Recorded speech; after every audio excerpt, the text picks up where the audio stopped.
Yeah, that's everything ready. Now all I need is some creative genius, and there you are. Hello there, good to see you again. Hey, got some great stuff lined up today. Take a look at this lot. Check out a way to put your name in a frame. And I love this picture of Anne Boleyn. Louise has framed it in gold and added the Queen's name on a scroll, making it look like an official royal portrait. Yeah, a very traditional looking picture there from Louise. You know, it reminds me of something else that's very old and traditional, an old coat of arms. Ever seen one of these? You know, where families have a shield designed of their own emblem and a picture of things on it relevant to their family, like, oh, I don't know, trees, horse, castle. Huh, very posh. Now, it could be anything at all on a coat of arms, even a family name. Well, that's the more traditional way to display your family name. Here's the Art Attack way to do it. Don't put it on a shield, put your name in a frame. Just collect together some scraps of cardboard box card to draw on, then have a think about the things that interest you. Well, I'm obvious, aren't I? Art. Then get designing.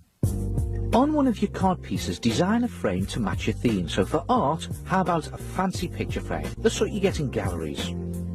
Then decide what to put in your frame.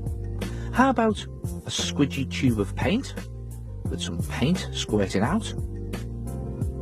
And of course, pencils. And don't forget your brushes. And also, don't forget to do your name in big chunky letters or in a style to match the theme of your frame. Then paint all of the bits and cut them out and shuffle them around a bit to get a good design. And when you've done that, assemble all your bits into your frame. Start by putting your frame onto a background, and to make it more 3D, just cut out little small squares of card and glue them to the back of your frame. Just one in each corner should do it. On it goes, little squares of card. Then turn it over and glue it to your background. And when it's firmly in place, now it's time to arrange all your bits into the frame. But the idea is to make them look 3D, so put them over the edge of the frame and tuck bits behind other bits like that. And maybe even the longer bits, your pencils and your brushes, can tuck under the frame itself.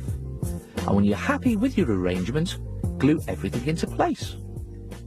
And when everything's glued firmly into place, there you have a fantastic name in a frame showing all the things that you like to do. And look at these. Look at this. Nikki obviously loves ponies. And this one says to me that Sam likes his music. And this one for Paul, well, it's all about the movies. Good, aren't they? Try it yourself. Put your name in a frame.